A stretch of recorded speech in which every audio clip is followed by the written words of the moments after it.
আসসালামু আলাইকুম সুপ্রিয় এসএসসি ২৭ ও ২৮ ব্যাচের শিক্ষার্থীরা, কেমন আছো তোমরা সবাই? তোমাদের মাঝে আমি হাজির হয়েছি বাংলা প্রথম পত্রের অত্যন্ত গুরুত্বপূর্ণ একটি কবিতা অংশের ক্লাস নিয়ে, কপোতাক্ষ নদ। আজকের এই ক্লাসটির মাধ্যমে তুমি বুঝতে পারবে তোমাদের যে কবিতাগুলো আছে তুমি কিভাবে পড়বে। প্রতিটা লাইন বাই লাইনের যে ব্যাখ্যা আছে তার প্রত্যেকটি ব্যাখ্যা দিব, মূল বইকে শুরুতে প্রাধান্য দিব। এরপর স্লাইডে যে গুরুত্বপূর্ণ তথ্য রয়েছে, গুরুত্বপূর্ণ এমসিকিউ এবং সৃজনশীল প্রশ্ন সমাধান করাবো, এবং নির্দিষ্ট সময়ের মধ্যে তুমি কিভাবে লিখলে সর্বোচ্চ মার্ক পাবে তারই বিস্তারিত আলোচনা থাকছে আজকের এই ক্লাসটিতে। তাহলে চলো আমরা এই গুরুত্বপূর্ণ কবিতাটি পড়ে আসি, কপোতাক্ষ নদ। আমরা মূল বই থেকে পড়ব। শুরুতেই দেখো, তুমি একটা কবিতা কিভাবে পড়বে। তুমি ক্লাস 8 থেকে 9-এ উঠেছো, তুমি একরকম পড়ে এসেছো ক্লাস 8-এ, কিন্তু 9-এ তোমার আরও একটি মানে অন্য লেভেলে বা উচ্চ লেভেলে তুমি এসেছো। বা যারা ক্লাস হচ্ছে এসেছি 27-28, তোমাদের জন্য তো বেসিক্যালি এই ক্লাসটি নেওয়া হচ্ছে।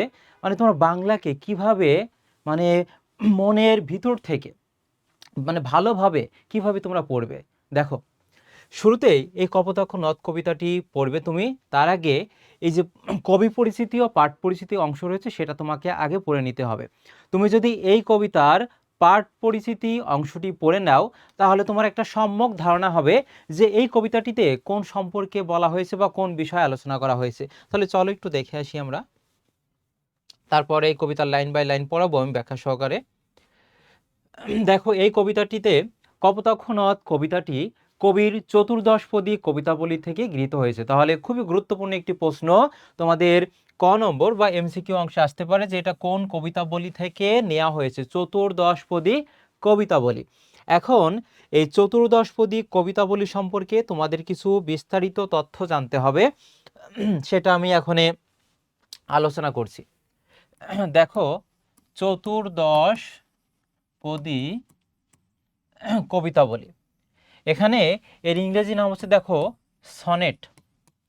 ইংরেজি নাম কি বলতো? এটা হচ্ছে তোমাদের হচ্ছে ইংরেজি নাম হচ্ছে, আর একবার আমি লিখি, সনেট। এই সনেট কবিতার অনেক দুইটা বৈশিষ্ট্য আছে, অর্থাৎ 14 চরণ বিশিষ্ট, 14টা তোমার চরণ থাকবে এমন ভাবসংহত কবিতাকে বলা হয় চতুর্দশপদী কবিতা, এবং তার ইংরেজি নাম হচ্ছে সনেট। সনেটের দুইটা ভাগ আছে। এই সনেট কবিতা যে 14টা লাইন থাকে, 14টা লাইনের প্রথম 8 লাইনকে বলা হয়, প্রথম 8 লাইনকে বলা হয় অষ্টক, বলা হয় অক্টেভ ইংরেজিতে। আর শেষ 6 লাইনকে বলা হয়েছে শতক বা ষষ্ঠক, বলা হয় ইংরেজিতে সিস্টেট। এই কপোতাক্ষ নদ কবিতাটি এটা চতুর্দশপদী কবিতাবলী থেকে গৃহীত হয়েছে, এবং এটা 14টা লাইন থাকবে। প্রথম 8 যে লাইনটি থাকবে সেটাকে বলা হয় অষ্টক, যেখানে কি থাকে, এই অষ্টকে থাকে ভাবের প্রবর্তনা, খুবই গুরুত্বপূর্ণ। অষ্টকে থাকে ভাবের প্রবর্তনা। আর যে শেষে 6 লাইন থাকবে, এই 6 লাইনে থাকে ভাবের পরিণতি থাকে, ভাবের পরিণতি থাকে। এখন এই ভাবের প্রবর্তনা আর পরিণতি এই বিষয় সম্পর্কে তোমরা জানো না, বা সনেট থেকে আরও দুইটা তথ্য তোমাকে জানতে হবে। যদি বলা হয় এই সনেটের প্রবর্তককে, তাহলে তোমার সঠিক উত্তর হবে ইতালির পেত্রাক। আর যদি বলা হয় বাংলা সনেটের প্রবর্তক, সেক্ষেত্রে হবে মাইকেল মধুসূদন দত্ত। বাংলা বললে মাইকেল মধুসূদন দত্ত, আর যদি বাংলা না বলা থাকে সনেটের প্রবর্তককে, সেক্ষেত্রে হবে ইতালির পেত্রাক। তাহলে চতুর্দশপদী কবিতাবলী, 14টা চরণ এবং ভাবসংহত কবিতাকে বলা হয় চতুর্দশপদী কবিতাবলী। এবং এখানে যে 14টা লাইন থাকে তার প্রথম 8 লাইনকে বলা হয় অষ্টক। অষ্টকে থাকে ভাবের প্রবর্তনা থাকে, আর শেষে যে 6 লাইন থাকে সেই 6 লাইনকে বলা হয় শতক বা ষষ্ঠক বা ইংরেজিতে সিস্টেট, এবং এখানে থাকে ভাবের পরিণতি থাকে। মাইকেল মধুসূদন দত্ত, তার জন্ম কোথায় তোমরা একটু জানিয়ে দিও তো। মাইকেল মধুসূদন দত্ত এই যে যশোর জেলার সাগরদাড়িতে জন্মগ্রহণ করেছিলেন, এবং ছোটবেলা থেকে তার মধ্যে একটা দেখো পাশ্চাত্য বা ইংরেজি শিক্ষা উপর মানে একটা আলাদা একটা আগ্রহ ছিল তার মধ্যে। এবং তিনি ওই মাধ্যমে, ইংরেজির মাধ্যমে তিনি লেখনীর মাধ্যমে ফেমাস হতে চেয়েছিলেন। তিনি ফ্রান্সের ভার্সাই নগরীতে গিয়েছিলেন, এবং তিনি ভেবেছিলেন হয়তোবা তিনি খুব ভালো বিখ্যাত হতে পারবে বা সমাদৃত হতে পারবে। যখন সে বুঝতে পারল তার লেখাগুলো এভাবে সমাদৃত হচ্ছে না বা সে বিখ্যাত হচ্ছে না, তখন সে তার ভুল বুঝতে পারল এবং এই কপোতাক্ষ নদ এই কবিতাটি কিন্তু তিনি লিখেছিলেন। চলো আমরা এখন কবিতাটি পড়ব। তার আগে যে পাঠ পরিচিত অংশটুকু রয়েছে, এই কবিতায় কবির কি ফুটে উঠেছে বা কোন বিষয় সম্পর্কে তিনি ফুটিয়ে তুলেছেন। দেখো, এই কপোতাক্ষ নদ কবিতায় কবি স্মৃতি কাতরতার আবরণে খুবই খুবই গুরুত্বপূর্ণ। কি? স্মৃতি কাতরতার আবরণে এক অতুজ্জ্বল দেশপ্রেম প্রকাশিত হয়েছে। অতুজ্জ্বল বানানটা একটু খেয়াল করবে, বর্গীয় জ আছে দুইটা এবং ব ফলা কিন্তু আছে। কবি যশোর জেলার কপোতাক্ষ নদের তীরে সাগরদাড়ি গ্রামে জন্মগ্রহণ করেন। শৈশবে মধুসূদন এই নদের তীরে প্রাকৃতিক পরিবেশে বড় হয়েছেন এবং ছোটবেলা থেকেই তার উঠা বসা বেড়ে ওঠা কিন্তু এই কপোতাক্ষ নদের তীরে, অর্থাৎ তার প্রতি আলাদা একটা অসীম ভালোবাসা কিন্তু জাগ্রত হবে, এটাই স্বাভাবিক বিষয়। ঠিক যেমনটা হয়েছিল যখন তিনি ফ্রান্সে বসবাস করেন, তখন জন্মভূমির শৈশব কৈশোর বেদনা বিধুর স্মৃতি তার মনে জাগিয়েছে কাতরতা। যখন সে বুঝতে পারল তার লেখাগুলো সমাদৃত হচ্ছে না, তখন তার এই যে শৈশবে বেড়ে ওঠার যে জায়গাটা, যেখানে তার আলাদা একটা মমত্ববোধ বা ভালোবাসার সাথে জড়িত আছে, সেই কপোতাক্ষ নদের কথা কিন্তু তার মনে পড়েছে। দূরে বসেও তিনি যেন কপোতাক্ষ নদের কলকল ধ্বনি শুনতে পান। কলকল মানে যে নদীর পানি বা হচ্ছে পানির যে বয়ে যাওয়া শব্দ, সেটাকে বোঝানো হয়েছে এখানে। কত দেশে কত নদ নদী তিনি দেখেছেন, তিনি অনেক দেশে গিয়েছেন এবং অনেক নদ নদীও দেখেছেন, কিন্তু তার যে একটা তৃষ্ণা নিবারণ, সেই ক্ষমতাটুকু কপোতাক্ষ নদ ছাড়া অন্য কোনো নদ নদীর কাছে পাননি। এজন্য বলেছে কত দেশে কত নদ নদী তিনি দেখেছেন, কিন্তু জন্মভূমির এই নদ যেন মায়ের স্নেহ ডোরে তাকে বেঁধেছে। মা যেমন সন্তানকে আগলে রাখে, ঠিক তেমনইভাবে কপোতাক্ষ নদ কবি মাইকেল মধুসূদন দত্তকে ওইভাবে আগলে রেখেছেন। কিছুতেই তিনি তাকে ভুলতে পারেন না। কবির মনে সন্দেহ জাগে, আর কি তিনি এই নদের দেখা পাবেন? একটা সংশয়, একটা দ্বিধা দ্বন্দ্ব তার মধ্যে প্রকাশ পেয়েছে যে সে কি আর কপোতাক্ষ নদের তীরে ফিরে আসতে পারবে, তার তীরে বসে গান বা কবিতা রচনা করতে পারবে? একটা সংশয় তার মধ্যে কাজ করেছে। ওই ফ্রান্সে বসেই কিন্তু তিনি এটি ভাবছেন, ফ্রান্সের ভার্সাই নগরীতে। কপোতাক্ষ নদের কাছে তিনি তার সবিনয় মানে বিনয় সহ মিনতি প্রার্থনা বা অনুরোধ করেছেন বন্ধুভাবে। কিভাবে?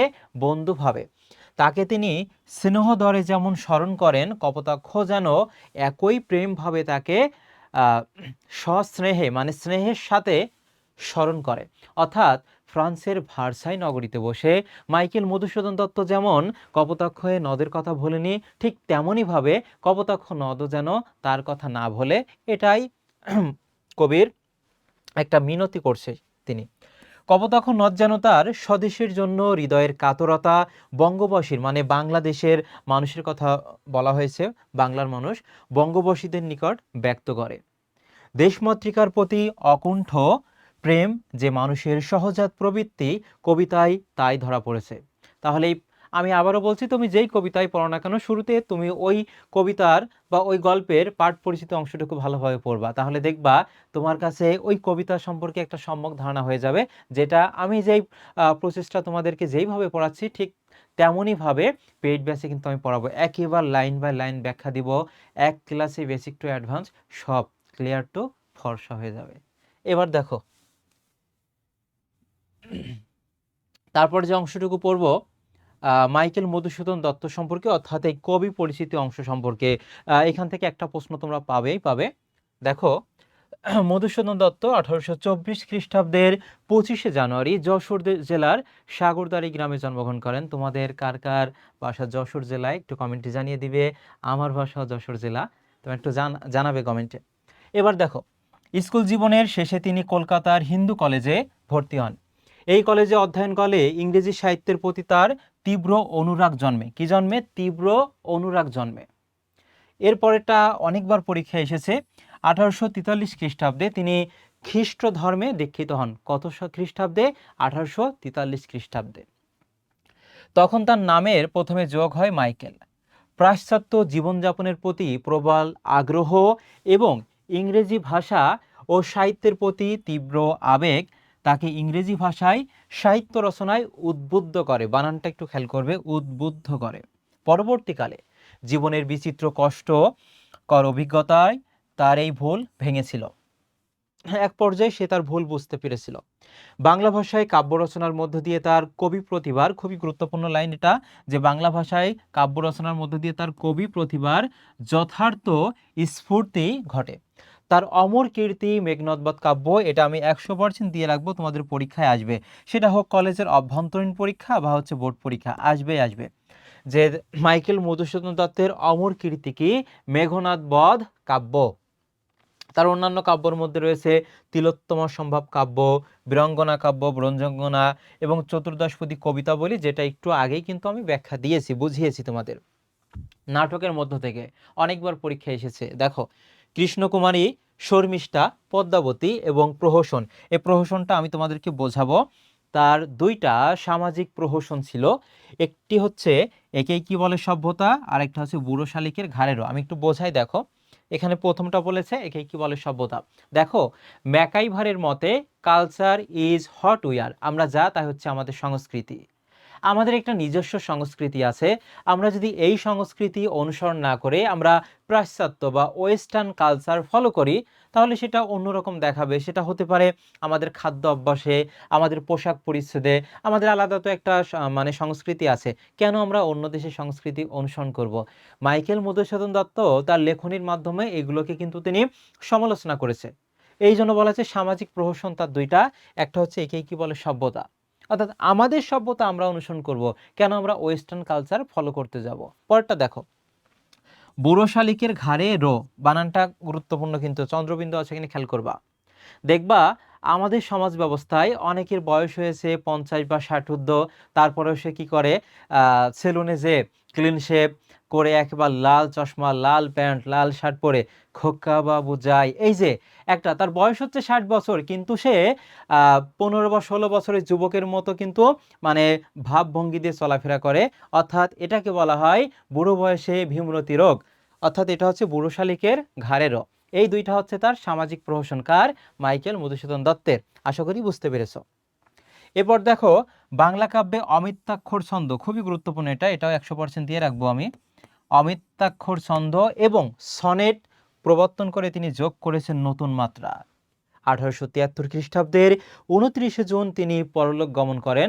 এবং এই যে প্রতি বছর এই সাগরদাঁড়িতে কিন্তু মধুমেলা হয়, এই যে জানুয়ারি মাসে, এই যে দেখো তিনি 25শে জানুয়ারি জন্মগ্রহণ করেছিলেন। সাগরদাঁড়িতে মধুমেলা হয়, তোমরা যাদের বাসা যশোর জেলা তারা তো অবশ্যই যাবে, এবং আমি গত বছর গিয়েছিলাম, এবছর হয়তো যাওয়া হবে না ব্যস্ততার জন্য। যাই হোক, এবার আমরা কবিতাটি পড়ব। দেখো 14টা লাইনের কবিতা, এর যে প্রথম 8 লাইন, প্রথম 8 লাইনে এখানে থাকে ভাবের প্রবর্তনা থাকে, কি থাকে? ভাবের প্রবর্তনা থাকে।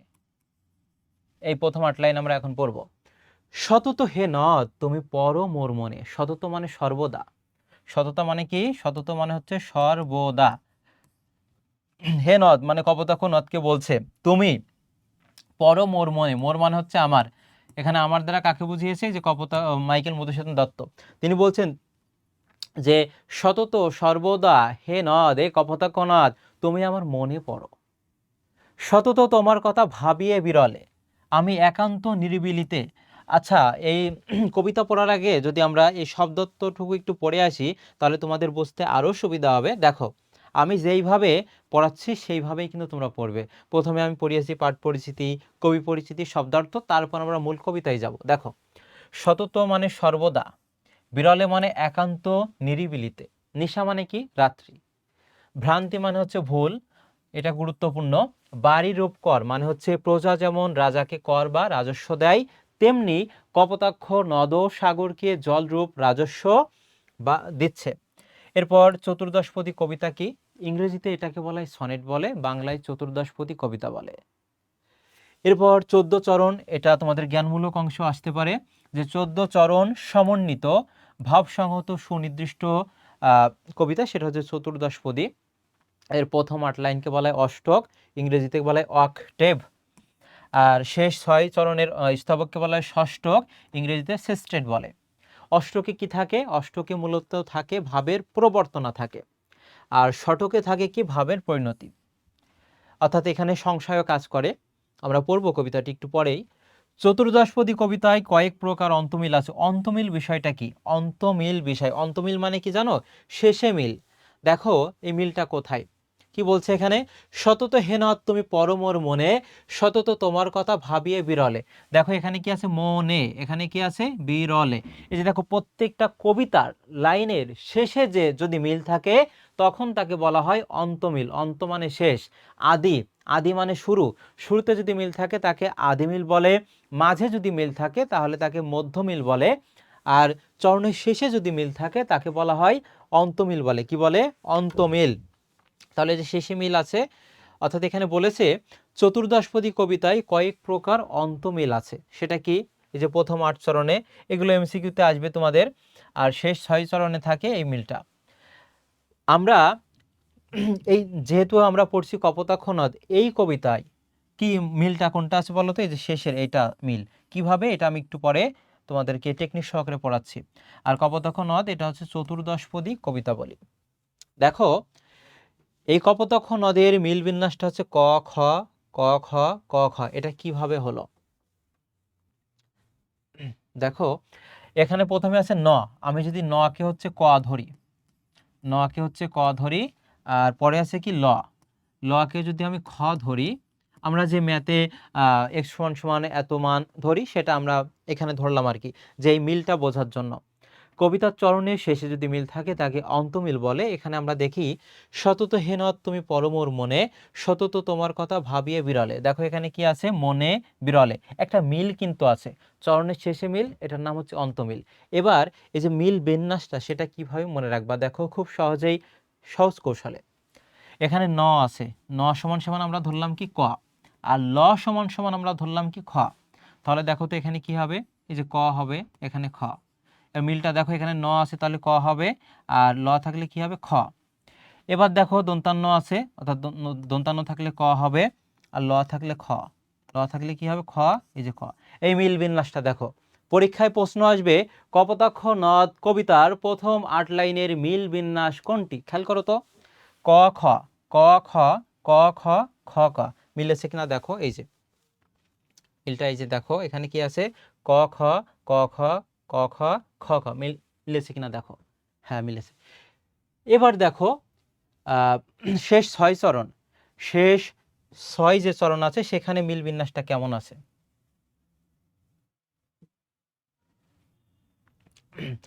সেখানে মিল বিন্যাসটা দেখো, এখানে আছে যে আর কি হবে দেখা, এখানে রয়েছে আর কি হে হবে দেখা যতদিন যাবে, প্রজারূপে রাজারূপ সাগরীরে দিতে। দেখো এখানে একটা মিল আছে, যাবে দিতে। আমরা উপরে দন্তান্নকে আমরা ক ধরেছি, আর হচ্ছে লকে ধরেছি খ। সেই যে 6 চরণ আছে এখানে আমরা বকে যদি আমরা গ ধরি, ব সমান সমান গ, আর ত আছে, আমরা ত সমান যদি আমরা এখানে ধরি এখানে ঘ, তাহলে মিল বিন্যাসটা দেখো কি হবে? গ ঘ, গ ঘ, গ ঘ। এইভাবে মনে রাখবা এই মিল বিন্যাসটা। এবার আমরা মূল কবিতাটি পড়বো। দেখো সতত তোমার কথা ভাবিয়ে বিরলে। মাইকেল মধুসূদন দত্ত বলছে আমি যখন একাকী, একান্তই মানে একান্ত থাকি, একাকী থাকি, তখনও আমি তোমার কথা সর্বদা আমি ভাবি। সতত ব্র্যাকেটের মধ্যে দিয়েছি, ব্যাখ্যাটা আমি আলাদাভাবে দিব। জ্যামতি, জ্যামতি মানে কি? যেমন ভাবে। সতত জ্যামতি লোক নিশার স্বপনে, নিশা মানে হচ্ছে রাত, রাতের স্বপন মানে এখানে কি বলতো? স্বপ্নে। বলছে সতত মানে সর্বদা, জ্যামতি লোক নিশার স্বপনে শোনে মায়া মন্ত্রধ্বনি, বিভিন্ন মায়া মন্ত্রধ্বনি শোনে। তব কলকল, এই যে কলকল মানে কি? এই যে পানি বয়ে যাওয়ার যে শব্দ সেটাকে বুঝিয়েছে। তব কলকলে জুড়াই একান আমি ভ্রান্তির ছলনে।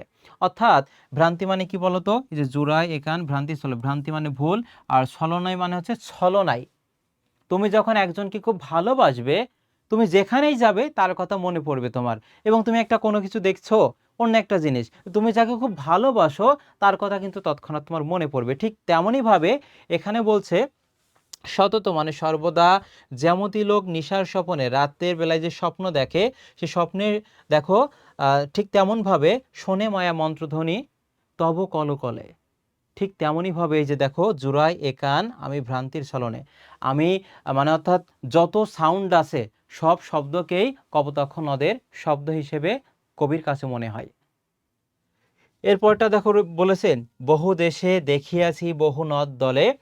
কবি অনেক দেশে গিয়েছে এবং অনেক নদ নদী দেখেছে, কিন্তু এই স্নেহের তৃষ্ণা, তৃষ্ণা মানে যে পিপাসা, কিন্তু কবির যে পিপাসা, সে পিপাসা অন্য যে অনেক নদ নদী দেখেছে, সে নদ নদী তার যে তৃষ্ণাটা সেটা মেটাতে সক্ষম হয়নি, এক্সেপ্ট কপোতাক্ষ নদ।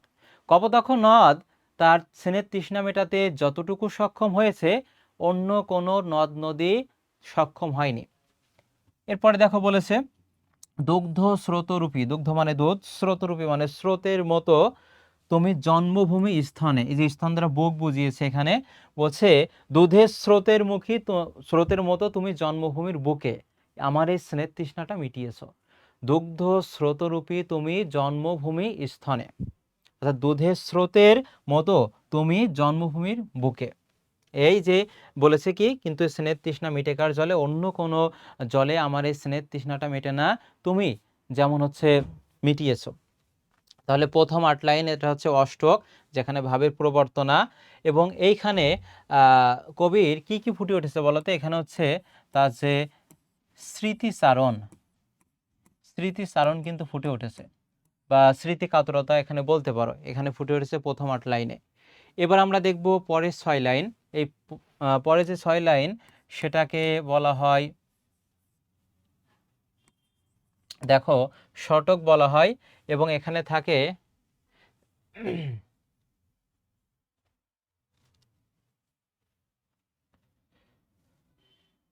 এখানে ভাবের পরিণতি থাকে, কি থাকে, ভাবের পরিণতি থাকে।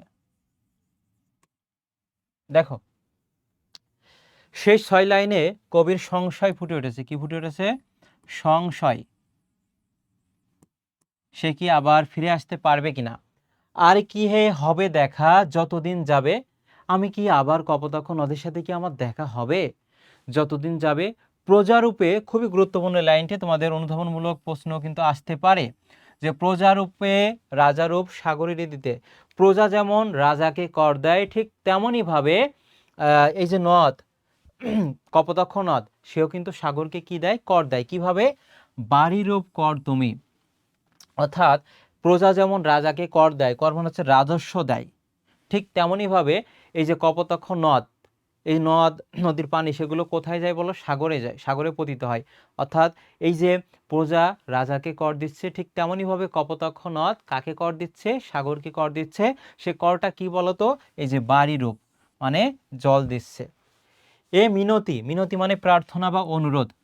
এবার মাইকেল মধুসূদন দত্ত একটা মিনতি করছে বা প্রার্থনা করছে, গাবে মানে বলবে, গাবে মানে কি বলতো, বলবে বঙ্গজনের কানে, মানে বাংলাদেশের মানুষের কানে তুমি বলবে, এটা একটা তোমার কাছে আমার মিনতি বা একটা অনুরোধ করছি তোমাকে আমি। কিভাবে, শখে সখারিতে, বন্ধু বান্ধব হিসেবে, বন্ধু হিসেবে, বন্ধু বান্ধব হিসেবে আমি তোমার কাছে একটা অনুরোধ করছি যে তুমি আমার কথা বঙ্গজনের কানে বলবে। বঙ্গজন কারা, এই যে বাংলাদেশের মানুষের কাছে তুমি বলবে। কি বলবে, নাম তার, কার নাম, মাইকেল মধুসূদন দত্তের নাম। মাইকেল মধুসূদন দত্ত কপোতাক্ষ নদকে মানে অনুরোধ করছে যে তুমি আমার নাম বঙ্গজনের কানে বলবে। বঙ্গজন কারা, বাংলাদেশের মানুষের কাছে বলবে আমার নাম। দেখো তারপরে বলেছে, এ প্রবাসে মজি মানে মগ্ন হয়ে ভালোবেসে, এ প্রবাসে মজি প্রেম ভাবে, লইছে, লইছে মানে নিচ্ছে, যে নাম তব মানে তোমার, বঙ্গের সঙ্গীতে। খুবই গুরুত্বপূর্ণ লাইন। শেষে বলছে মাইকেল মধুসূদন দত্ত কপোতাক্ষ নদকে বলছে, তোমার কাছে আমার একটা অনুরোধ থাকবে, তুমি আমার নাম বঙ্গজনের কাছে বলবে। কিভাবে, বন্ধুভাবে, যে এই প্রবাসে বসেও তোমার নাম নিচ্ছে, কার নাম নিচ্ছে, কপোতাক্ষ নদের নাম নিচ্ছে বঙ্গের সঙ্গীতে। বঙ্গের সঙ্গীতে মানে কি, যে কবি যে গান কবিতা রচনা করছে তার মাধ্যমে সে যে বঙ্গজনের মানে বাংলাদেশের মানুষকে ভুলে যায়নি, তাদের কথা মনে রেখেছে, কবিতা গান রচনা করছে, এই কথাটুকু কপোতাক্ষ নদের কাছে অনুরোধ করছে, তুমি বঙ্গোজ্জনের কাছে বলবে। অর্থাৎ তিনি ফ্রান্সের ভার্সাই নগরীতে যে মানে বাংলাদেশের জনগণকে ভুলে যায়নি, এটা কপোতাক্ষ নদকে বলছে বঙ্গোজ্জনের কানে পৌঁছে দিতে। এই ছিল কবিতা। এই কবিতার হচ্ছে প্রথম 8 লাইনকে অষ্টক বলা হয়, শেষের 6 লাইনকে ষষ্ঠক। এখানে থাকে সংশয় কাজ করেছে, সে আবার কপোতাক্ষ নদের তীরে ফিরে আসতে পারবে কিনা, কারণ কপোতাক্ষ নদের তীরে তার হচ্ছে ছোটবেলা বেড়ে ওঠা, এবং এইখানে ছোটবেলায় যেখানে তুমি বেড়ে উঠেছো তার প্রতি কিন্তু আলাদা একটা ভালোবাসা, একটা স্মৃতিচারণ জাগ্রত হয়। ঠিক তেমনটাই মাইকেল মধুসূদন দত্ত সুদূর ফ্রান্সের ভার্সাই নগরীতে বসেও কিন্তু বাংলাদেশের জনগণের কথা ভোলেনি, কবিতা গান রচনা করছে। এবং শেষ পর্যায়ে আমরা শেষ 6 লাইনে দেখলাম তার একটা সংশয় কাজ করছে, একটা দ্বিধাবোধ কাজ করছে, সে কি আবার বাংলাদেশে ফিরে আসতে পারবে, আবার কপোতাক্ষ নদের তীরে বসে গান কবিতা রচনা করতে পারবে কিনা, তার মধ্যে একটা সংশয় কাজ করছিল। এই ছিল আমাদের কবিতা। এবার আমরা তোমাদের সাথে আলোচনা করব একটা গুরুত্বপূর্ণ অংশ, সেটি দেখো।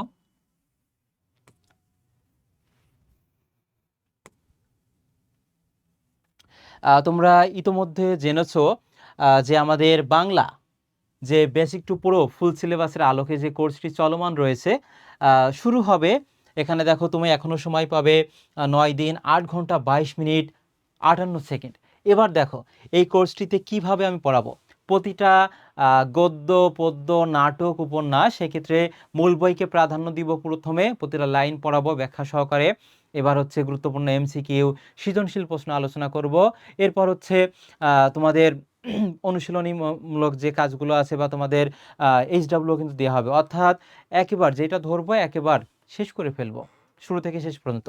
এবার দেখো আমাদের যে কোর্সটি রয়েছে, এখানে মূল যে কোর্স ফি সেটা ছিল 2000 টাকা, এবং এখানে 38% অফে তুমি 1250 টাকায় তুমি এনরোল করতে পারবে। তোমাদের জন্য আরেকটা সুখবর, দেখো সেই সুখবরটা কি, এখানে একটা কুপন কোড আছে। অর্থাৎ তুমি যদি এখানে প্রি বুক, দেখো প্রি বুক এই কুপন কোডটা ব্যবহার করো। দেখো প্রি বুক লেখার পর তুমি অ্যাপ্লাই করবে, এখন দেখো কত টাকা আছে, 1250 টাকা আছে। তুমি এই প্রি বুক কুপন কোডটা ব্যবহার করবে, অ্যাপ্লাই করবে। দেখো ভাবা যায় 1050 টাকা, এই 1050 টাকার মধ্যে তুমি বাংলা প্রথম দ্বিতীয় পত্র A to Z শুরু থেকে একদম নিম্ন স্তর থেকে সর্বোচ্চ পর্যায়ে কিন্তু তুমি শিখতে পারবে, এবং এটা বেসিক টু অ্যাডভান্স। কত কত সুযোগ সুবিধা তুমি পাচ্ছ এখানে দেখো। তাহলে দেখো এখানে আমাদের এখন পর্যন্ত আমাদের এই কোর্সে এনরোলমেন্ট হয়েছে 1156 জন শিক্ষার্থী এনরোলমেন্ট ভর্তি হয়েছে আর কি। তোমরা এখনো যারা দ্বিধাদ্বন্দ্বে আছো যে কি করব ভেবে পাচ্ছ না, তোমাদের জন্য বিনীত অনুরোধ করছি অতি দ্রুত তোমার ভিত্তিকে মজবুত করতে আজই যুক্ত হয়ে যাও আমাদের এই কোর্সে, ইনশাল্লাহ সেরা কিছু পাবে। এবার আমরা তো কবিতা পড়লাম মূল বই, তাহলে স্লাইড অংশে বা আমরা কি কি রেখেছি একটু দেখে আসি চলো।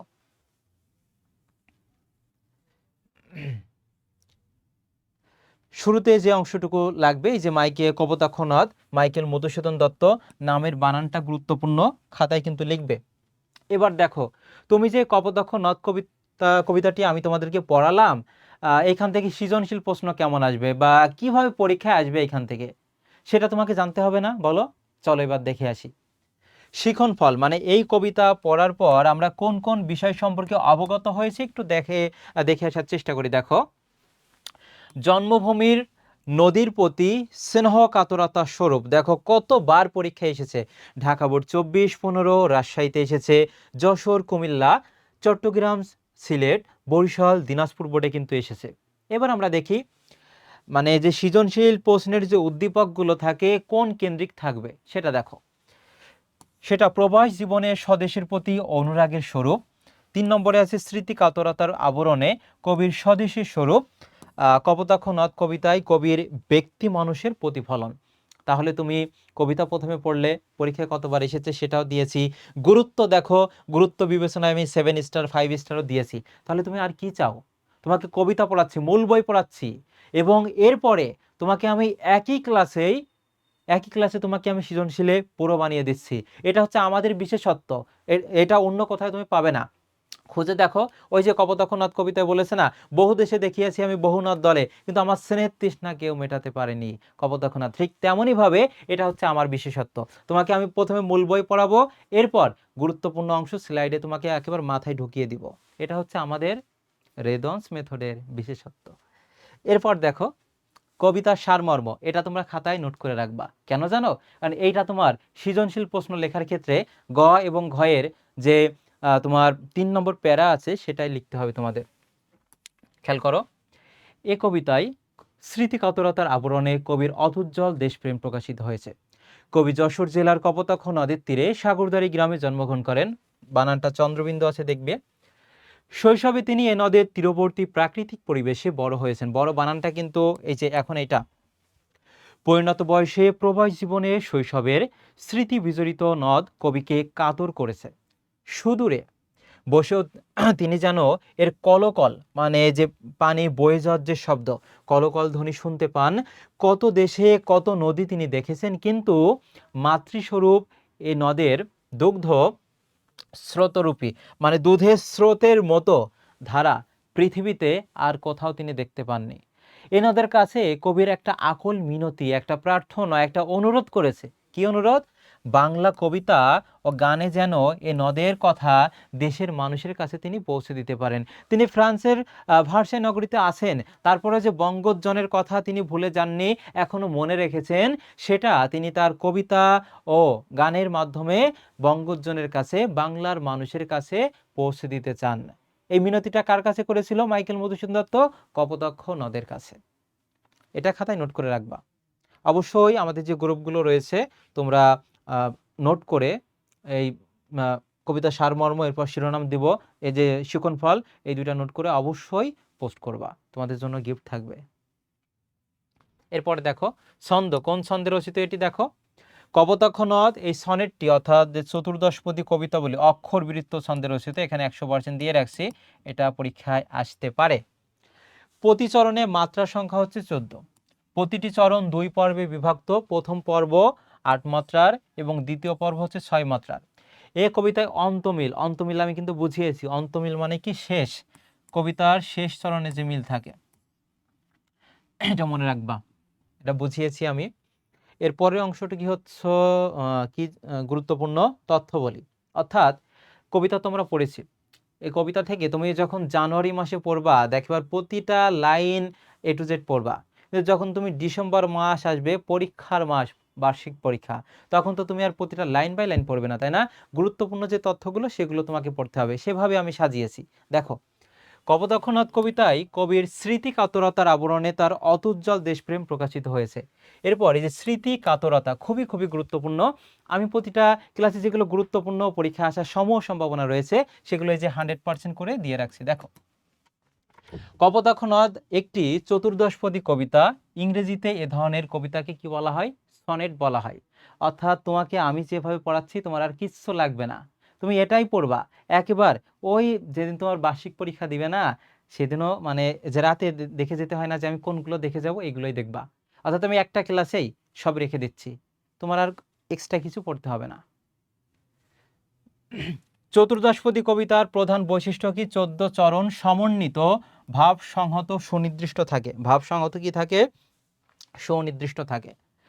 চতুর্দশপদী কবিতার দুটি অংশ থাকে, একটা হচ্ছে অষ্টক, একটা হচ্ছে ষটক।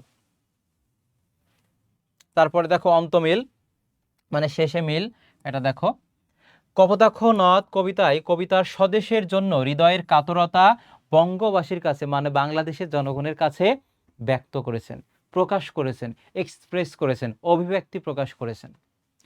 চতুর্দশপদী কবিতার অষ্টকে কি থাকে? ভাবের প্রবর্তনা থাকে। বাংলা ভাষায় মধুসূদন দত্ত প্রবর্তিত একটা ছন্দ আছে, সে ছন্দের নাম হচ্ছে অমিত্রাক্ষর ছন্দ। কোন ছন্দ? অমিত্রাক্ষর ছন্দ, খুবই খুবই গুরুত্বপূর্ণ। সনেটের ষটকে ভাবের পরিণতি থাকে। মাইকেল মধুসূদন দত্তের অমর কীর্তি কি? মেঘনাদ বধ কাব্য, এটা আরো বেশি গুরুত্বপূর্ণ। কপোতাক্ষ নদ কবিতাটি রচনাকালে কবি ফ্রান্সের কোথায় ছিলেন? ফ্রান্সের ভার্সাই নগরীতে ছিলেন। বিরল এ শব্দের অর্থ কি? তোমাদের জ্ঞানমূলক অংশে, সৃজনশীল প্রশ্নের জ্ঞানমূলক অংশে কিন্তু শব্দ অর্থ থেকেও প্রশ্ন থাকতে পারে। যে বিরল এ শব্দের অর্থ হচ্ছে নিরিবিলিতে। আর সখা রীতে মানে হচ্ছে বন্ধুভাবে, সখারিতে মানে কি বলতো, বন্ধু ভাবে। সনেটের শুদ্ধ ইংরেজি হচ্ছে এস ও ডাবল এন, এখানে খেয়াল করবা ডাবল এন আছে। কপোতাক্ষ নদ কবিতায় কবির স্বদেশ প্রেম, স্বদেশ প্রেমের ভাব প্রকাশ পেয়েছে। কিসের ভাব প্রকাশ পেয়েছে? স্বদেশ প্রেম, নিজের দেশের প্রতি একটা ভাব প্রকাশ পেয়েছে। মাইকেল মধুসূদন দত্ত রচিত শর্মিষ্ঠা একটা নাটক, বা প্রশ্ন এমন আসতে পারে নিচের কোনটি মাইকেল মধুসূদন দত্তের নাটক, সেটা কি হবে? শর্মিষ্ঠা, শর্মিষ্ঠা। এবার দেখো জ্ঞান জ্ঞান স্তরের জন্য তুমি গুরুত্বপূর্ণ কোন প্রশ্নগুলো পড়বে। আমি প্রথমে কবিতা পড়িয়েছি, এবার দেখো তুমি জ্ঞানমূলক অংশের জন্য কোন অংশগুলো পড়বে। খেয়াল করো, কপোতাক্ষ নদ কবিতায় প্রজাকে, প্রজা হচ্ছে কপোতাক্ষ নদ, অর্থাৎ দেখো তুমি পাগল হয়ে যাবে। তোমাকে আমি কবিতা পড়াচ্ছি মূল বই, এবার দেখো একই ক্লাসে, ওই একটা ক্লাসেই তুমি কি পাবে? তুমি জ্ঞানমূলক পাবা, তুমি অনুধাবনমূলক পাবা, তুমি এমসিকিউ পাবা, তুমি সৃজনশীল প্রশ্ন পাবা। ভাই রে ভাই, আর কি লাগে তোমার? তোমাকে একেবারে পুরো লেভেলে বানিয়ে দেওয়ার দায়িত্ব আমি নিচ্ছি। বাংলা প্রথম দ্বিতীয় পত্রে তোমাদের অনেক সমস্যা, মার্ক বেশি পাও না আমি, তুমি জাস্ট ক্লাসগুলো করো ভাই, তুমি সর্বোচ্চ মার্ক পাবা। আমি তোমাকে মানে কি বলবো, তুমি করেই দেখো না। কপোতাক্ষ নদ সাগরকে কি দেয় সেটা দেখো, বাড়ি রূপ কর। প্রজা যেমন রাজাকে রাজস্ব দেয়, ঠিক তেমনই ভাবে কপোতাক্ষ নদ সাগরকে কি দেয়? কর দেয়। এই সেই করটা কি বলতে, যে বাড়ি রূপ, জল দেয়। সনেটের অষ্টকে কি থাকে? মূলত ভাবের প্রবর্তনা থাকে। আর এবং দেখো কোন কোন বোর্ডে এসেছে, কতবার এসেছে, গুরুত্ব সহকারে কিন্তু এই যে পাশে লিখে দিয়েছি, যাতে তোমরা বুঝতে সক্ষম হও। কপোতাক্ষ নদ কবিতায় অষ্টকের মিল বিন্যাস কি? এই যে দেখো অষ্টকের মিল বিন্যাস, ক খ, ক খ, ক খ, খ খ। এগুলো খাতায় লিখবে, তাহলে মনে থাকবে। সনেটের কোন অংশ, দেখো কোন অংশে ভাবের প্রবর্তনা থাকে, সেটা হচ্ছে ভাবের প্রবর্তনা থাকে অষ্টকে, আর ভাবের পরিণতি থাকে ষটকে। সনেটের বাংলা প্রতিশব্দ কি? সেটা হবে চতুর্দশপদী কবিতা। সনেটের ষটকে কি থাকে? ভাবের পরিণতি থাকে। মাইকেল মধুসূদন দত্তের অমর কীর্তি কি? অমর কীর্তি হচ্ছে মেঘনাদ বধ কাব্য। কি? অমর কীর্তি হচ্ছে মেঘনাদ বধ কাব্য। বহু দেশে কবি কি দেখেছেন? বহু নদ নদী দেখেছেন। কি দেখেছেন? বহু নদ নদী। বিরলে শব্দের অর্থ কি? একান্ত নিরিবিলিতে, একান্ত নিরিবিলিতে। কপোতাক্ষ নদ কবিতায় কবির স্মৃতি কাতরতার আবরণে কি প্রকাশিত হয়েছে? এই যে আমি এই জন্য পাঠ পরিচিতি অংশ পড়িয়ে নিয়ে এসেছিলাম। দেখো স্মৃতি কাতরতার আবরণে তার অতুজ্জ্বল, অতুজ্জ্বল বানানটা গুরুত্বপূর্ণ, দেশপ্রেম প্রকাশিত হয়েছে। অষ্টক কি? প্রশ্ন দিতেই পারে। চতুর্দশপদী কবিতার প্রথম ৮ চরণকে বলা হয় অষ্টক বলা হয়, যেখানে ভাবের প্রবর্তনা থাকে। মাইকেল মধুসূদন দত্ত কত খ্রিস্টাব্দে জন্মগ্রহণ করেন? সেটা 1824 খ্রিস্টাব্দে, 25শে জানুয়ারি, যশোর জেলার সাগরদাড়িতে। মাইকেল মধুসূদন দত্ত কয়টি প্রহসন লিখেছে? 2টা। একটা হচ্ছে একেই কি বলে সভ্যতা, আর একটা হচ্ছে বুড়ো শালিকের ঘাড়ে রোগ, বুড়ো বয়সে ভীমরতি রোগ বলে যেটা। এবার দেখো জ্ঞানমূলক প্রশ্ন আলোচনা করলাম, এখানে কি ক্ষান্ত দিব, শেষ করে দিব না। এবার তোমাদের সাথে গুরুত্বপূর্ণ এমসিকিউ আলোচনা করব, যেগুলো পরীক্ষা আসতে পারে। কপোতাক্ষ নদ কবিতাটি রচনাকালে কবি কোন দেশে ছিলেন? খুবই সহজ প্রশ্ন, কিন্তু তোমরা একটু কমেন্টে জানাবে। সেটা হবে যে ফ্রান্সের ভার্সাই নগরীতে। কোথায়? ফ্রান্সের ভার্সাই নগরীতে। এটা আর উদ্দীপক নয়। আচ্ছা, এরপরেরটা দেখো, মাইকেল মধুসূদন দত্তের অমর কীর্তি কোনটি? এটা কিন্তু পড়িয়ে এসেছি আমি। সেটা হচ্ছে দেখো মেঘনাদ বধ কাব্য। কি হবে? মেঘনাদ বধ কাব্য। বাংলা ভাষায় মধুসূদন দত্ত প্রবর্তিত একটি ছন্দ ছিল, সে ছন্দটির নাম কি?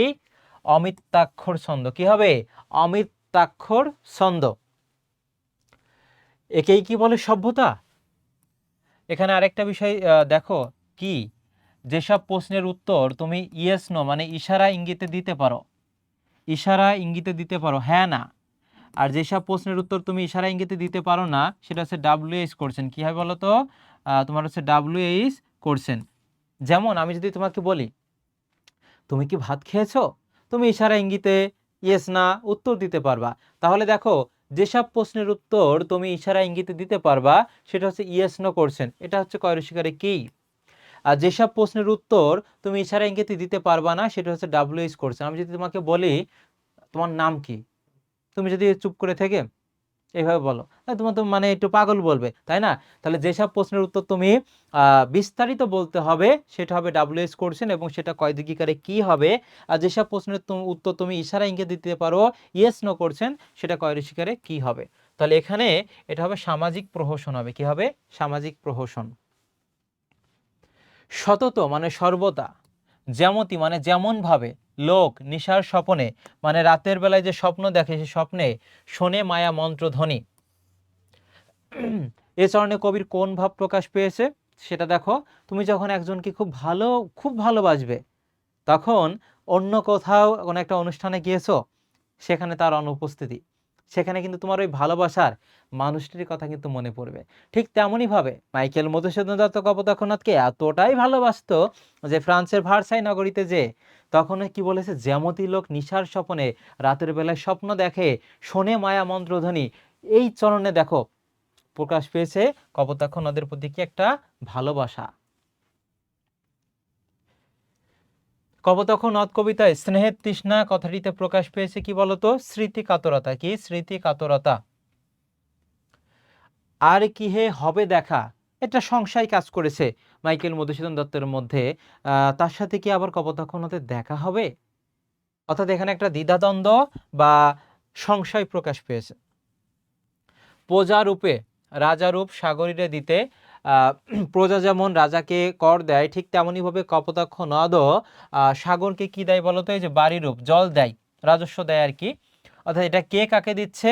এখানে হচ্ছে এই যে নদ সাগরকে, বা কবি কপোতাক্ষ, এটা কিন্তু না, নদ কাকে দিচ্ছে? সাগরকে দিচ্ছে। অনেক জায়গায় অনেক রকম উত্তর আছে, এটা কিন্তু এই লাইনটি দ্বারা এখানে বুঝিয়েছে নদ সাগরকে কর দিচ্ছে। কপোতাক্ষ নদ কবিতায় কবি সাগরকে কি রূপে কল্পনা করেছেন? সাগরকে, সাগরকে দেখো, প্রজা রাজাকে কর দিচ্ছে আর কপোতাক্ষ নদ সাগরকে, অর্থাৎ এখানে কি হবে যে কপোতাক্ষ নদ সাগরকে রাজা রূপে কল্পনা করেছেন। কি রূপে? রাজা রূপে। লইছে, লইছে মানে নিচ্ছে, লইছে মানে কি বলতো? নিচ্ছে। লইছে যে নাম তব বঙ্গের সঙ্গীতে, বঙ্গের সঙ্গীতে মানে কি? এই যে তিনি মাইকেল মধুসূদন দত্ত, তিনি যে তার কবিতা গান রচনার মাধ্যমে যে বাংলাদেশের জনগণের নাম নিচ্ছে, এখানে কার নামের কথা বলা হয়েছে?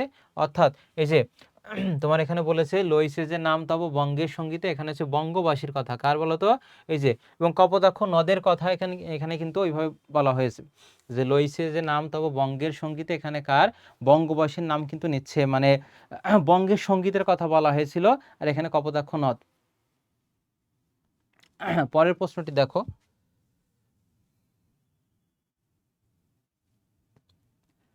আবার আসিব ফিরে ধানসিঁড়িটির তীরে, হয়তো মানুষ নয় হয়তো শঙ্খচিল বা শালিকের বেশে।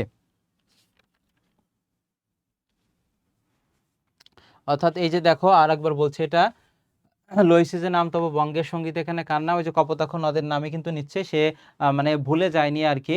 আর এটাও দেখো যে বঙ্গ সঙ্গীত ছিল, কি ছিল বলে? যে বঙ্গের বঙ্গ সঙ্গীতের, বঙ্গবাসীর, আর এখানে কপোতাক্ষ নদ হবে আর কি। পরেরটা দেখো। আবার আসিব ফিরে ধানসিঁড়িটির তীরে, হয়তো মানুষ নয় হয়তো বা শঙ্খচিল শালিকের বেশে, হয়তো ভোরের কাক হয়ে এই কার্তিকের নবান্নর দেশে।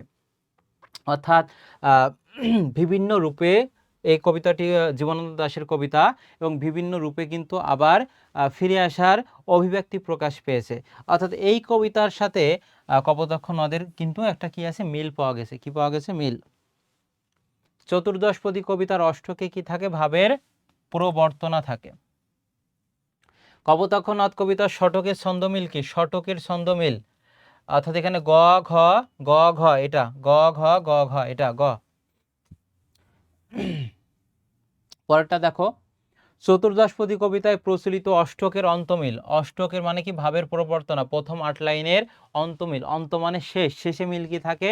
এই যে ক খ, তারপর দেখো এখানে কি কি আছে? ক খ খ গ, ক খ খ গ। অর্থাৎ এটা না, এখানে হচ্ছে তোমার 2 আর 3 হবে। সেটা দেখো 2 ও 3, যেটা কবিতায় কিন্তু অলরেডি আমি পড়িয়েছি।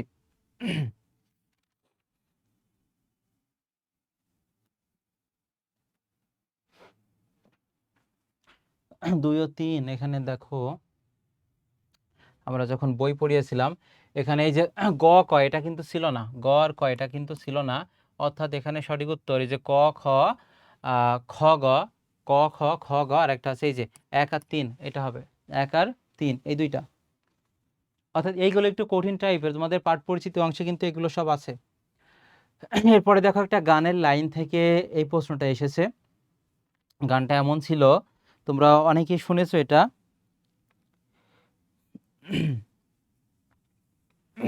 দেখো, জন্ম আমার ধন্য হলো মাগো, এমন করে আকুল হয়ে আমায় তুমি ডাকো। অর্থাৎ দেখো এই যে জন্ম আমার ধন্য হলো মাগো, এমন করে আকুল হয়ে আমায় তুমি ডাকো। উদ্দীপকে, অর্থাৎ উদ্দীপক হচ্ছে এইটা, কপোতাক্ষ নদ কবিতার কবির কোন মানসিকতা প্রকাশ পেয়েছে। অর্থাৎ এই দেশে জন্মগ্রহণ করে আমি ধন্য হয়েছি, অর্থাৎ এটা দ্বারা দেখো এটা কবি যে স্বদেশ প্রেম, নিজ দেশের প্রতি যে একটা প্রেম জাগ্রত হয়েছে।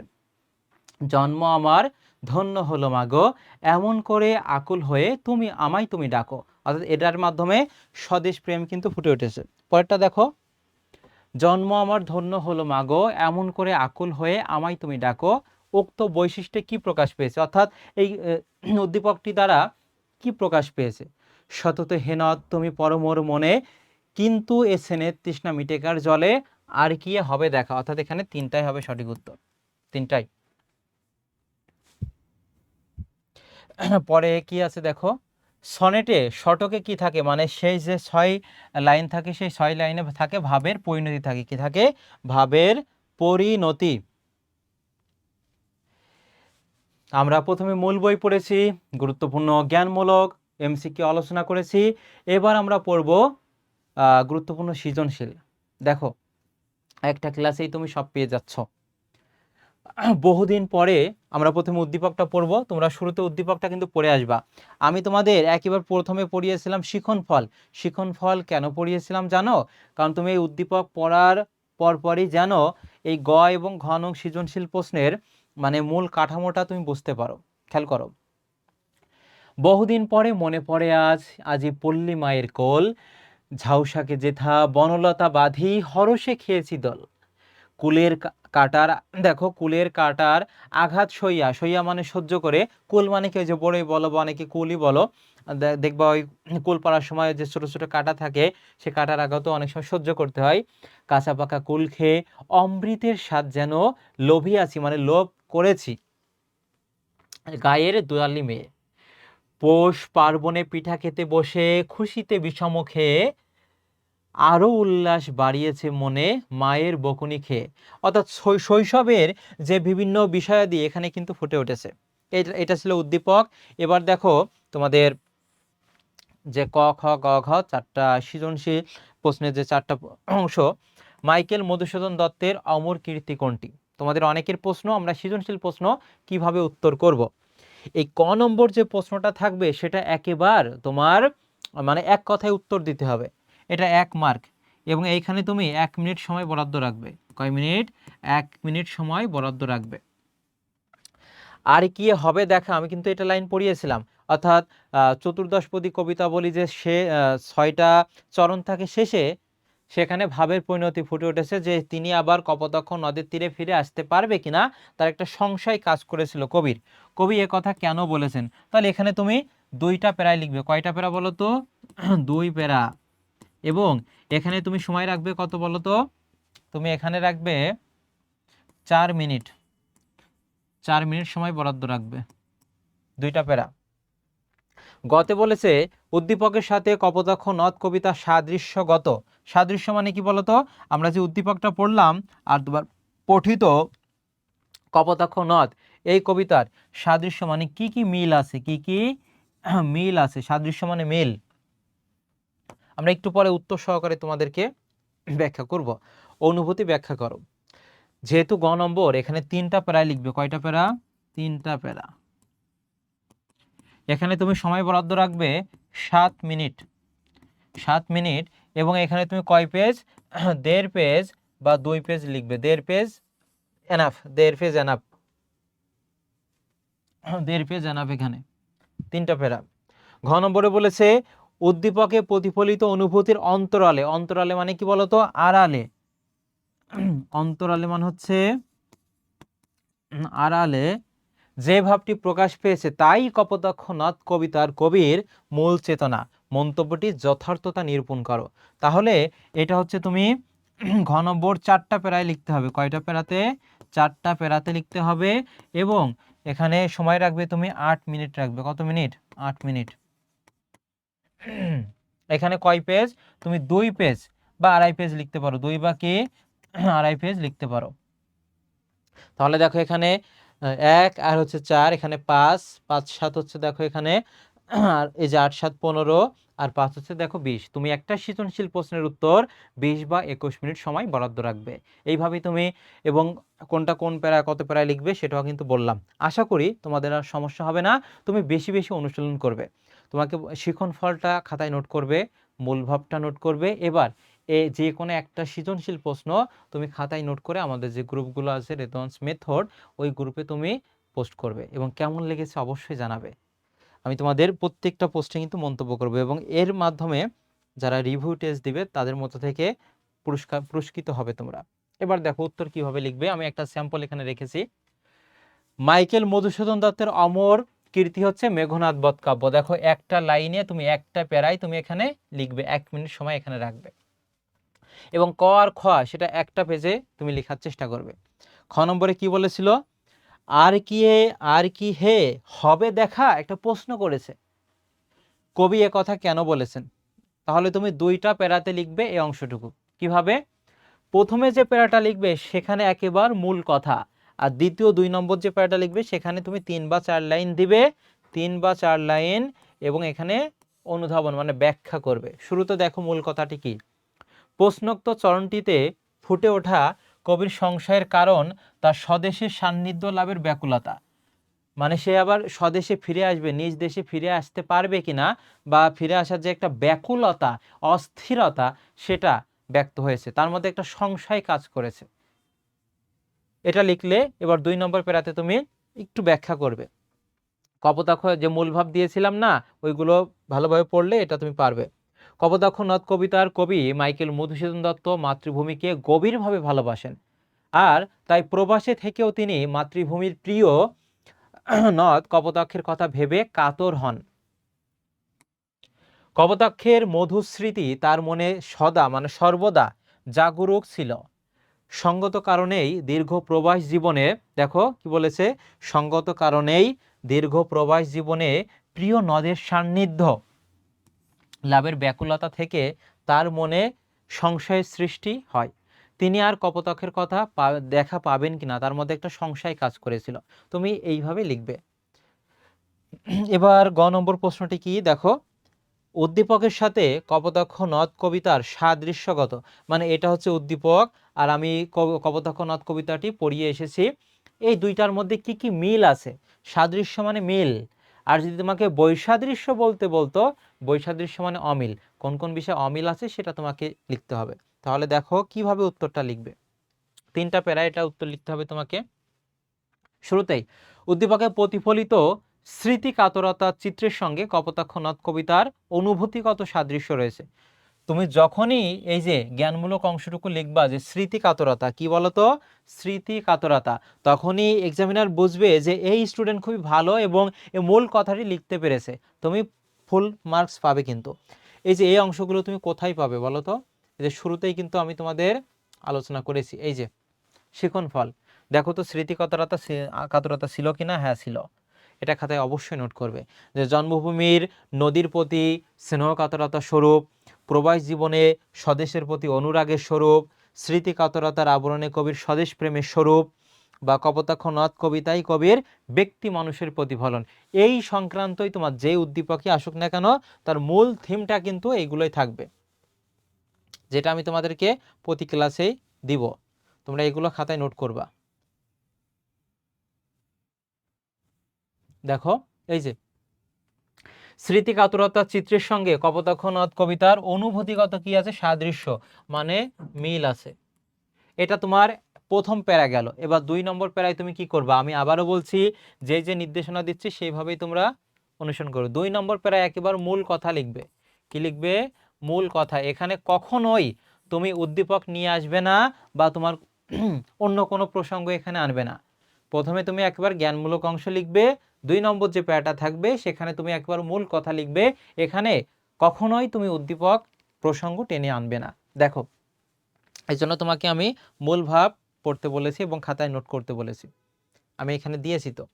কপোতাক্ষ নদ কবিতায় কবির দেশপ্রেমের প্রকাশ ঘটেছে। কিসের? দেশপ্রেমের।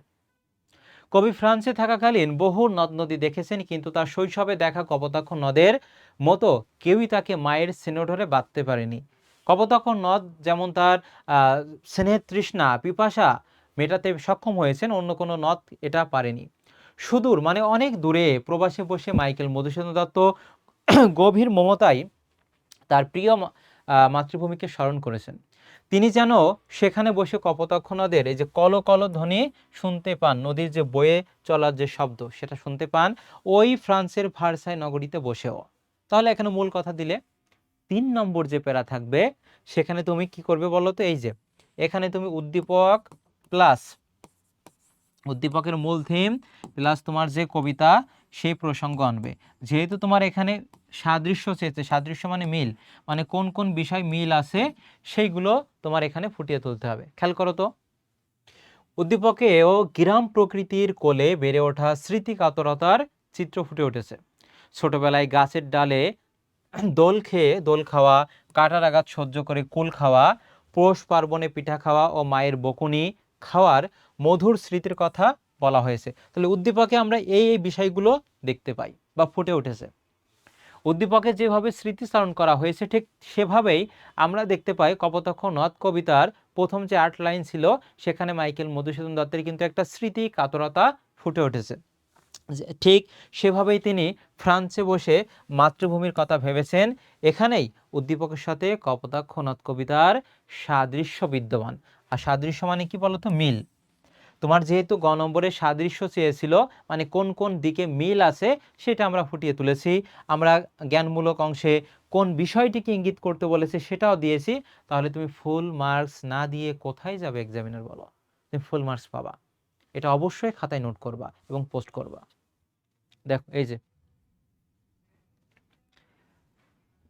ঘ নম্বরে কি বলেছে দেখো, উদ্দীপকে প্রতিফলিত অনুভূতির অন্তরালে, এখানে যে অনুভূতিটা ফুটে উঠেছে মানে যে স্মৃতি কাতরতা, স্মৃতি কাতরতা, যে স্মৃতি কাতরতা ফুটে উঠেছে এর আড়ালে যে ভাবটি প্রকাশ পেয়েছে সেটা হচ্ছে কপোতাক্ষ নদ কবিতায় কবির মূল চেতনা মানে মূল থিম। সেটা দেখো কিভাবে লিখতে হবে। ঘ নম্বর অংশ আমরা 4টা প্যারাতে লিখব। শুরুতেই উদ্দীপকে প্রতিফলিত অনুভূতির অন্তরালে মানে আড়ালে স্মৃতি কাতরতা যে ভাবটি প্রকাশ পেয়েছে তাই হচ্ছে কবিতার কি বলতো? মূল চেতনা। তাহলে তুমি এটা জ্ঞানমূলক অংশে লিখলে। 2 নম্বর যে প্যারা আবারও বলছি এটা একেবারে মূল কথা থাকবে। কি থাকবে বলতো? মূল কথা থাকবে। মূল। কপোতাক্ষ নদ কবিতার কবি সুদূর প্রবাসে বসে নিজ দেশের কথা ভেবেছেন। কপোতাক্ষ নদকে কেন্দ্র করে তিনি স্মৃতি কাতরতায় জর্জরিত হয়েছেন। দেশে বিদেশে অনেক নদ নদী দেখেছেন, কিন্তু তার যে স্নেহের তৃষ্ণাটা বা গভীর মমতা সেটা অন্য কেউ আটকায় রাখতে পারেনি, বা তার স্নেহের মানে যে তৃষ্ণা তার পিপাসা অন্য কোনো নদের ক্ষমতা নাই নিবারণ করার। এখানে মূলত কবির কি প্রকাশ পেয়েছে? দেশপ্রেম প্রকাশিত হয়েছে। প্রবাসে বসে তিনি গভীর মমতায় তার প্রিয় মাতৃভূমিকে স্মরণ করেছেন। উদ্দীপকে ছোটবেলার মধুর স্মৃতি ফুটে উঠেছে। কি ফুটে উঠেছে? ছোটবেলার মধুর স্মৃতি। ঝাউয়ের ডালে দোল খাওয়া, কুল খাওয়ার, এখন এই কুলের সময়, কিন্তু এখন কুলের সময়, তোমরা পাঠিয়ে দিও আমাদের অফিসে। কুল খাওয়ার আনন্দে কাটার আঘাত ভুলে যাওয়া, পিঠা খাওয়ার আনন্দ, ছোটোখাটো কারণে মায়ের বকুনি খাওয়া, এসব স্মৃতি তার জন্য পল্লী মায়ের প্রতি ভালোবাসার দিকে ইঙ্গিত করে। তাহলে আমরা উদ্দীপকও দেখতে পাচ্ছি স্মৃতি কাতরতা, কপোতাক্ষ নদ কবিতার আমরা প্রথম 8 লাইনে আমরা দেখতে পাচ্ছি স্মৃতি কাতরতা ফুটে উঠেছে। এটা মিল আছে কিন্তু সাদৃশ্য। তাহলে তুমি কি করবা? ঘ নম্বরের 4টা প্যারা, প্রথম প্যারায় একেবারে জ্ঞানমূলক অংশ, 2 নম্বর যে প্যারা সেখানে তুমি মূল কথা লিখবে, 3 নম্বর যে প্যারাটা থাকবে সেখানে তুমি উদ্দীপকের প্রসঙ্গ আনবে। কিসের?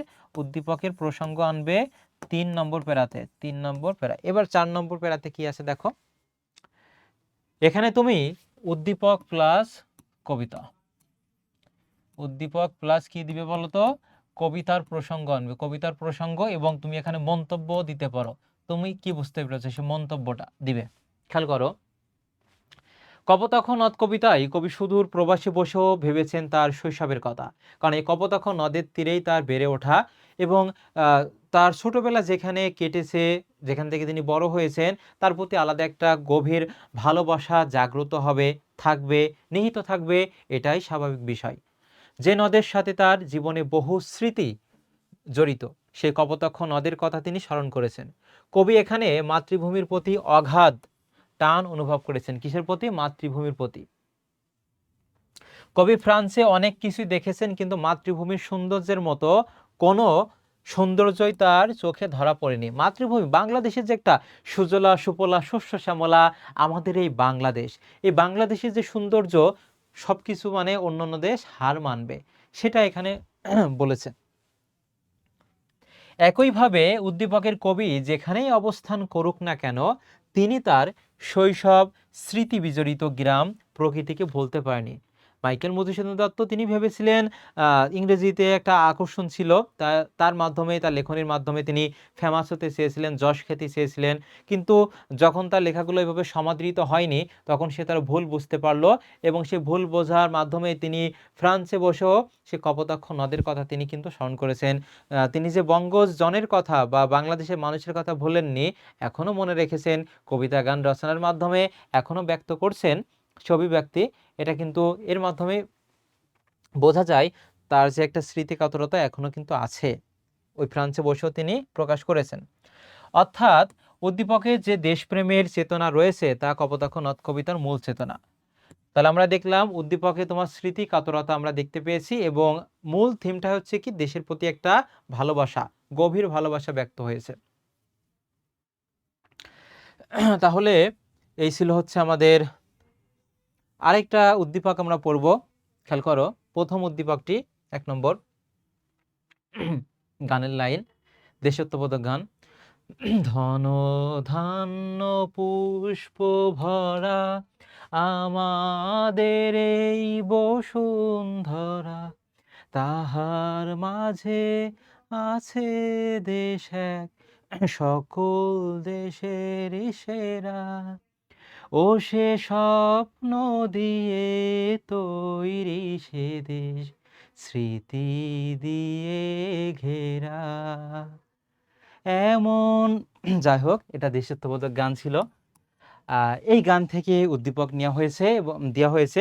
পরেরটা বলেছে, হাটে মাঠে বাটে এই মতো কাটে বছর 15-16, একদিন শেষে ফিরিবারি দেশে বড়ই বাসনা হলো, অবারিত মাঠ গগন ললাট চুমে তব পদধূলি, মানে পায়ের ধুলি, ছায়া সুনিবিড় শান্তির নীর ছোট ছোট গ্রামগুলি। এটা হচ্ছে 2 বিঘা জমি এই কবিতা থেকে কিন্তু নিয়েছে। তাহলে একটা দেখলাম আমরা দেশাত্মবোধক গান থেকে নিয়েছে, আর একটা হচ্ছে কবিতা থেকে নিয়েছে। এবার দেখো কি বলেছে, সনেটের বাংলা প্রতিশব্দ কি আমরা পড়েছি ক্লাসে, অনেকবার উচ্চারণ করেছি, এটা চতুর্দশপদী কবিতা বলি। দুগ্ধ স্রোতরূপী তুমি জন্মভূমি স্থানে, দুগ্ধ মানে দুধ, স্রোতরূপী মানে স্রোতের মতো, তুমি জন্মভূমির স্থানে মানে তুমি দুধের স্রোতের মতো এই দেখো জন্মভূমির বুকে তুমি আছো। অর্থাৎ কপোতাক্ষ নদকে ইঙ্গিত করেছে। উদ্দীপক 2 কপোতাক্ষ নদ কবিতা যে দিকটি ফুটে উঠেছে তা বর্ণনা করো। আর উদ্দীপক 1 কবিতায় মূল ভাবের নামান্তর। তাহলে আমরা জাস্ট একটু দেখে আসি মূল থিমটা। তাহলে চতুর্দশপদী কবিতাবলী হবে, খ নম্বরটা, এটা 2টা প্যারায়, যে জন্মভূমির প্রতি গভীর মমত্ববোধের কারণে কপোতাক্ষ নদকে কবি দুগ্ধ স্রোতরূপী বলেছেন। কেন বলেছেন? কারণ জন্মভূমির প্রতি তার একটা গভীর মমত্ববোধ, গভীর ভালোবাসা ব্যক্ত হয়েছে, সে কারণেই এই দুগ্ধ স্রোতরূপী বলেছেন। এটা তো কিভাবে লিখবে বললাম। গ নম্বরে বলেছে উদ্দীপক 2 মানে এই যে হাটে মাঠে বাটে, এটা দ্বারা কি বুঝিয়েছে? অর্থাৎ উদ্দীপক 2 প্রকাশিত ভাবটি কপোতাক্ষ নদ কবিতায় ফেলে আসা যে স্মৃতি, আমরা শৈশবে, আমাদের শৈশবে যেভাবে আমরা কাটিয়েছি, তুমি কি এখন তোমার এই বয়সে এসে তুমি তোমার ওই শৈশব, হাজার টাকা লাখ লাখ টাকার বিনিময়ে কিন্তু তুমি ওই হারানো বা যেই শৈশব, যে স্মৃতিগুলো ফেলে রেখে এসেছো, সেটা কি ফিরে পাবে? তোমার কাছে আমি প্রশ্ন রেখে গেলাম, তুমি কমেন্টে জানিয়ে দিও। তোমার যে শৈশবের স্মৃতিটা, সেটা সুখ দুঃখ আনন্দ বেদনা যাই থাকুক না কেন, ওই শৈশবের স্মৃতি, ওই স্মৃতিতে কিন্তু সবাই ফিরে যেতে চায়, কিন্তু আদেও সম্ভব নয়। সেটাই বলেছে যে ফেলে আসা স্মৃতি জেগে ওঠার দিকটি নির্দেশ করে। ঘ নম্বরটা দেখো, উদ্দীপকের ১ নং অর্থাৎ এই যে ধনধান্য পুষ্পে ভরা, এই মানে এই অংশটির মূল ভাব কি সেটা দেখো, স্বদেশ প্রেম। কি বলতো?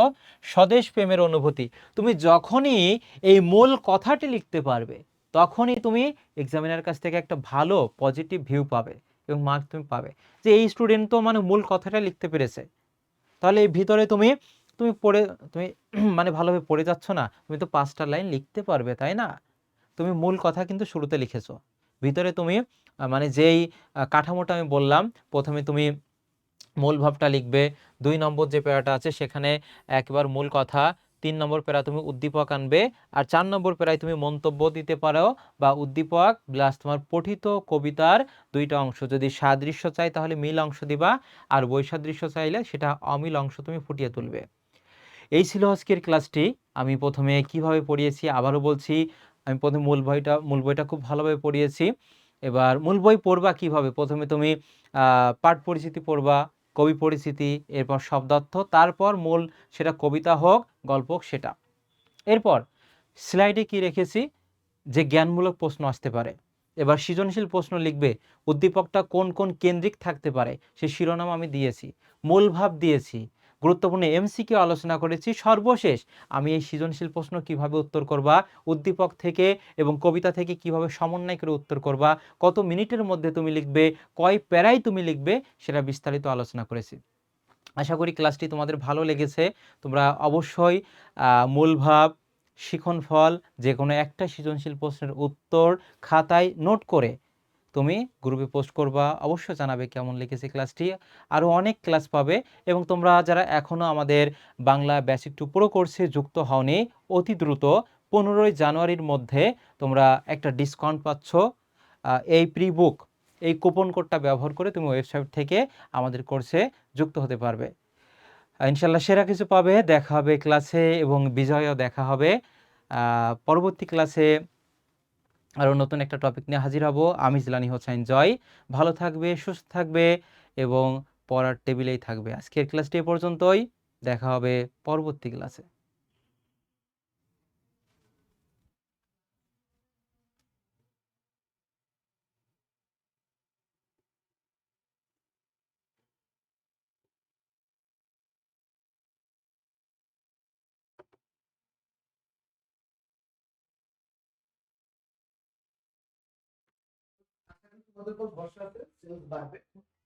শেষ হয়েছে, কাজ করতেছে।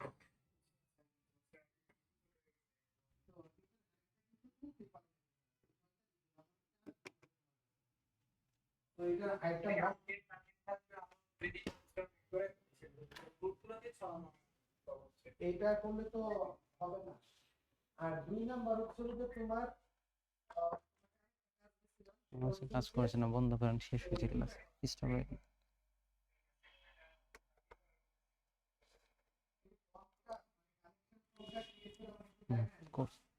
Stop writing. Stop writing.